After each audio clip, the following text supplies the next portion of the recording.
Hoje contaremos a história macabra que se chama O Sinal. Mas antes disso te peço encarecidamente já para se inscrever e ativar o sininho para ficar por dentro de próximas histórias e atualizações do canal. Agora que você já fez isso, vamos para a história. O Sinal de Vsevolod Garshin. De 1855 a 1888. Semyon Ivanov era um operário de ferrovia. Sua cabana ficava a 10 verstas de uma estação ferroviária, numa direção, e a 12 verstas na outra. Havia, a cerca de 4 verstas dali, uma fábrica de algodão, inaugurada no ano anterior, cuja alta chaminé erigia-se, sombria, por detrás da floresta. As únicas moradias ao redor eram as cabanas distantes de outros operários. A saúde de Semyon Ivanov estava completamente abalada. 9 anos atrás, servirá, durante a guerra inteira, como servo de um oficial. O sol o assara, o frio o congelara e a fome o consumia nas marchas forçadas, de 40 a 50 verstas por dia, submetido ao calor e ao frio, à chuva e ao sol. As balas uniram sobre ele, mas, graças a Deus, jamais um inimigo o alvejou. O regimento de Semyon já esteve na linha de fogo. Durante uma semana inteira houve escaramuças com os turcos, e apenas uma profunda ravina separava os exércitos inimigos. Da manhã à noite, havia um constante fogo cruzado. 3 vezes ao dia, da cozinha do acampamento à ravina, Semyon levava um samovar fumegante às refeições de seu oficial. As balas zumbiam ao seu redor e esmigalhavam-se ferozmente contra as rochas. Semyon ficava apavorado e, às vezes, chorava, mas não desistiu. Os oficiais estavam sempre satisfeitos, porque Semyon sempre lhes mantinha o chá pronto e quente. Ele voltou da campanha com os membros intactos, mas padecia de reumatismo. Desde então, não era pouca a sua tristeza. Ao voltar para casa, descobriu que seu pai, um homem idoso, e seu filhinho, de apenas 4 anos, haviam morrido. Semyon permaneceu sozinho com sua esposa. Eles não podiam fazer muita coisa. Era difícil arar com braços e pernas reumáticos. Já não mais podiam ficar naquela aldeia. Propuseram-se, pois, buscar a sorte em novos lugares. Eles permaneceram por pouco tempo em Kherson e Donchina, mas em lugar algum tiveram sorte. Então, a esposa fez-se serviçal e Semyon continuou a viajar. Certa feita, tomou um trem. Numa das paradas, o chefe da estação lhe pareceu familiar. Olharam-se e se reconheceram. "Você é Ivanov?" disse o chefe. "Sim, senhor." "Como você veio parar aqui?" Semyon contou-lhe tudo. "Para onde está indo?" "Não posso lhe dizer, senhor." "Tolo! O que você quer dizer com não posso te dizer?" "Eu quero dizer o que já estou dizendo. Não há nenhum lugar para onde eu possa ir. Devo procurar trabalho, senhor." O chefe da estação olhou-o, pensou um pouco e disse: "Veja bem, amigo. Fique aqui um pouco, na estação. Você é casado, eu acho. Onde está a sua esposa?" "Sim, senhor, eu sou casado. Minha esposa está em Kurs, a serviço de um comerciante." "Bem, escreva para sua esposa e diga-lhe para vir. Darei a ela um passe livre. Há uma vaga de operário. Falarei com o chefe em seu nome." "Fico grato ao senhor", respondeu Semyon. Semyon ficava na estação, ajudava na cozinha, cortava a lenha, limpava o jardim e varria a plataforma. 15 dias depois, chegou-lhe a mulher e Semyon foi num carrinho de trilho para a cabana. Esta era nova e aquecida, com tanta lenha quanto poderia pretender. Havia uma pequena horta, legado dos antigos moradores, e, de cada lado do aterro da ferrovia, cerca de meio deciatim de terra arada. Sêmeon ficou feliz. Começou a pensar em plantar alguma coisa e comprar uma vaca e um cavalo. Sêmeon recebeu todos os utensílios necessários e uma bandeira verde, uma bandeira vermelha, algumas lanternas, uma buzina, um martelo, uma chave de fenda para as porcas, um pé de cabra, pás, vassouras, parafusos e pregos. Deram-lhe 2 volumes contendo os regulamentos e os horários dos trens. A princípio, Sêmeon não conseguia dormir à noite, decorando todos os horários. 2 horas antes da chegada do trem, ele saía da cabana, sentava-se no banco e verificava se os trilhos tremiam ou se ouvia o barulho do trem. Até mesmo aprendeu o regulamento de cor, embora apenas pudesse ler soletrando palavra por palavra. Era verão. O trabalho não era pesado, e não havia neve para remover e os trens, naquela linha, não eram tão frequentes. Sêmeon costumava repassar o terreno 2 vezes por dia, examinar e desaparafusar as aqui e ali, manter o leito dos trilhos nivelado, olhar os encanamentos de água e, depois, cuidar de seus próprios assuntos em casa. Só havia uma desvantagem, e ele sempre precisava da permissão do inspetor para a mínima coisa que quisesse fazer. Sêmeon e sua esposa estavam, até, começando a ficar entediados.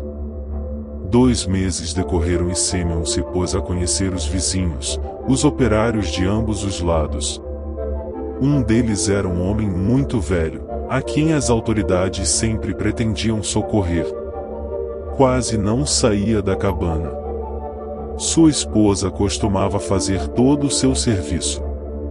O outro empregado, que morava mais perto da estação, era um homem jovem e magro, e malgrado musculoso. Ele e Sêmeon se encontraram pela primeira vez na linha intermediária entre as cabanas. Sêmeon tirou o chapéu e fez uma reverência. "Boa saúde para você, vizinho", disse ele.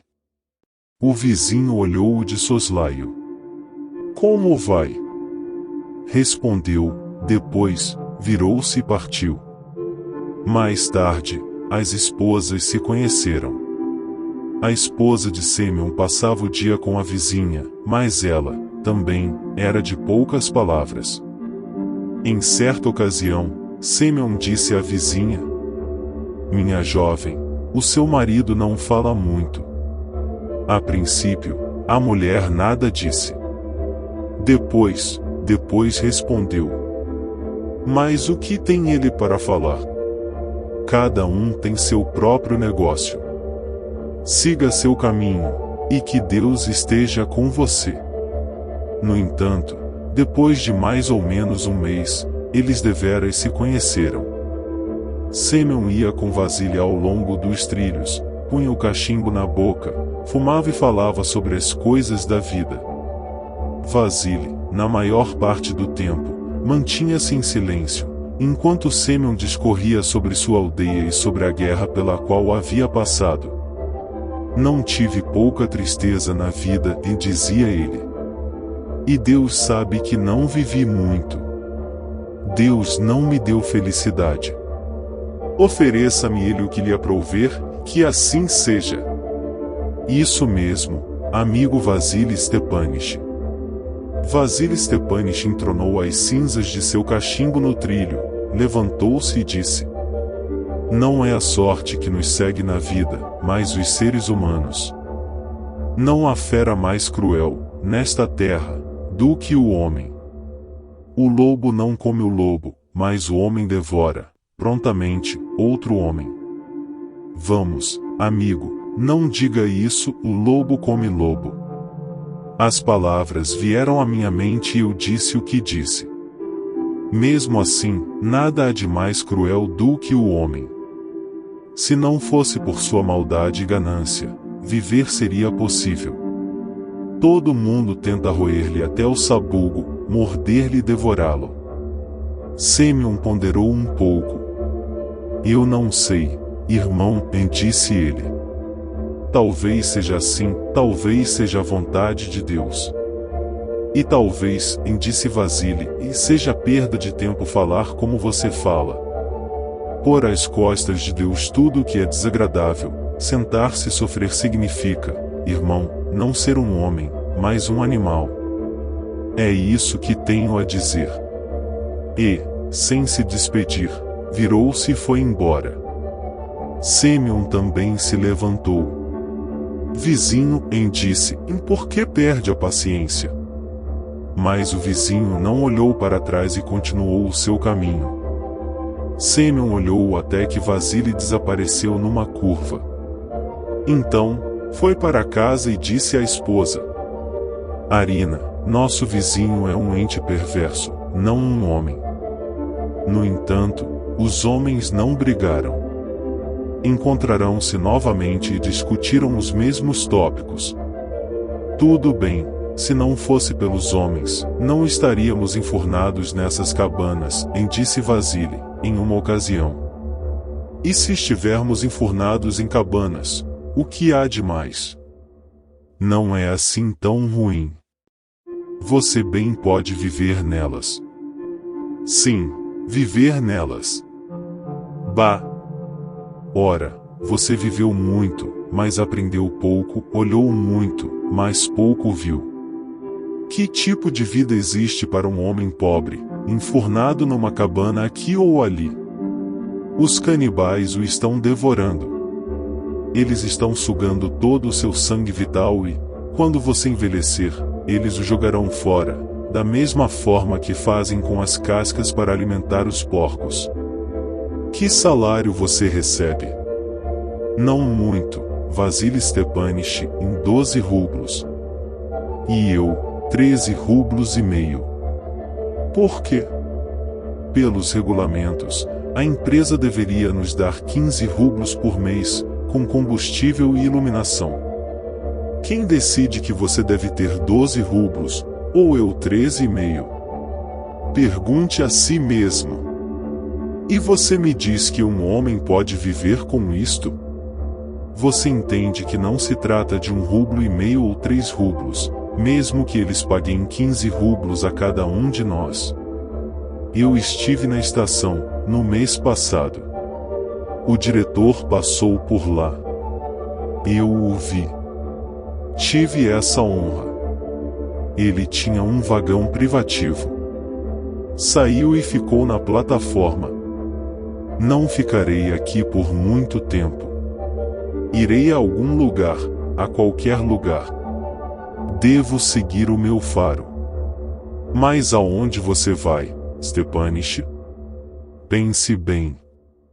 Aqui você tem casa, aconchego, um pedacinho de terra. Sua esposa é uma mulher trabalhadeira. Pedacinho de terra. Você deveria olhar para o meu pedaço de terra. Não há um só galho nele, e nada. Plantei alguns couves na primavera, justamente quando o inspetor apareceu. Ele disse-me: o que é isso? Por que você não relatou isso? Por que você fez isso sem permissão? Desenterre-os, com raízes e tudo. Ele estava bêbado. Noutra ocasião, ele não teria dito uma palavra, mas, desta vez, sentiu-se incomodado. 3 bons rublos.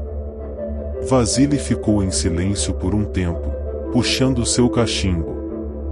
Depois, acrescentou, baixinho: um pouco mais e o que eu não faria com ele? Você é temperamental. Não, eu não sou temperamental. Apenas digo a verdade e o que penso. Sim, ele ainda vai ficar com o nariz sangrando por minha causa. Vou reclamar com o chefe. Veremos, então. E Vasily reclamou com o chefe. Certa vez, o chefe veio vistoriar a linha. Em 3 dias, pessoas importantes viriam de São Petersburgo e a cruzariam. Estavam fazendo uma inspeção, assim, antes da viagem.